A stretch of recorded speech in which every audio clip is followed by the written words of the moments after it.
کی اس پروگرام میں موجود اسکول کی انتظامیہ، سی او وقف بورڈ اور اس شہر کے تمام معزز حضرات،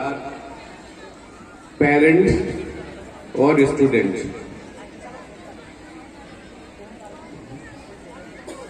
دنیا میں سب سے زیادہ جس چیز کی اہمیت ہے جو انسان کو انسان بناتی ہے وہ تعلیم ہے، ایجوکیشن ہے۔ ایک عرصے طویل تک یہ تعلیم، یہ نالج عربوں کے ذریعے پوری دنیا تک پہنچتی رہی، اور تقریباً 16ویں 17ویں صدی تک یورپ کی جتنی بڑی یونیورسٹیز تھیں ان میں تمام اکابرین جتنے فلاسفر تھے جو اکیڈمکس میں تھے عرب کے، ان کی تمام کتابیں اسکالرز کو پڑھائی جاتی تھی۔ انفارچونیٹلی میں نہیں جانتا کہ وہ کون سا لمحہ تھا جس نے یہ یو ٹرن لیا، جس میں اللہ کے رسول کی جو حدیث تھی کہ اگر علم حاصل کرنا ہو تو چین تک جائیں، یعنی جس قدر مشقت اٹھا سکتے ہیں، جس قدر تکلیف بھی اٹھائی جا سکتی ہو، اگر علم حاصل کرنا ہے اور وہ فلاح انسانیت کے لیے ہے تو اس کے لیے اتنی مشقت بھی اٹھائی جانی چاہیے۔ لیکن انفارچونیٹلی پچھلی بار میں جب یہاں آیا تھا،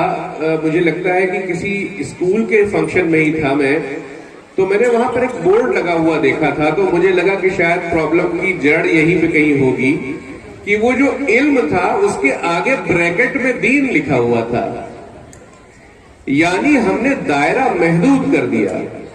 ہم نے علم کے دوسرے اور دروازے بند کر کے یہ بتایا کہ علم دین حاصل کرنا ہی صرف مسلمانوں کا مقصد ہے، شاید اسی لیے وہ اس دنیا میں آئے ہیں۔ یعنی ہم نے نفی کر دی اللہ کے ذریعے دیے گئے جتنی بھی نالج تھی، جتنا بھی علم تھا،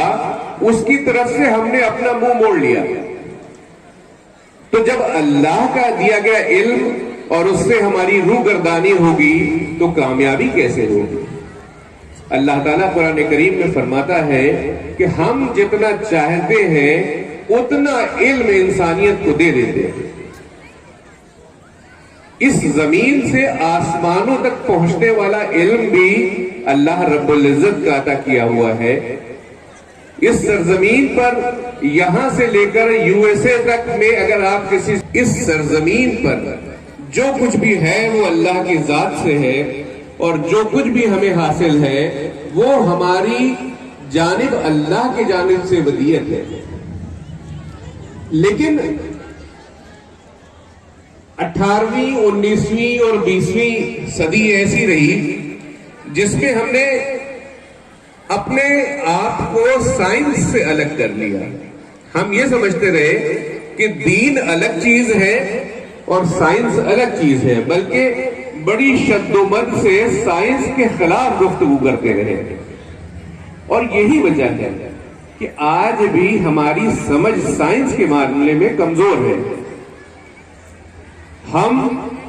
بلڈ ڈونیشن کرنے میں میرا خیال ہے سماج کے دوسرے جتنے طبقے ہیں ان میں سب سے کمزور ہیں۔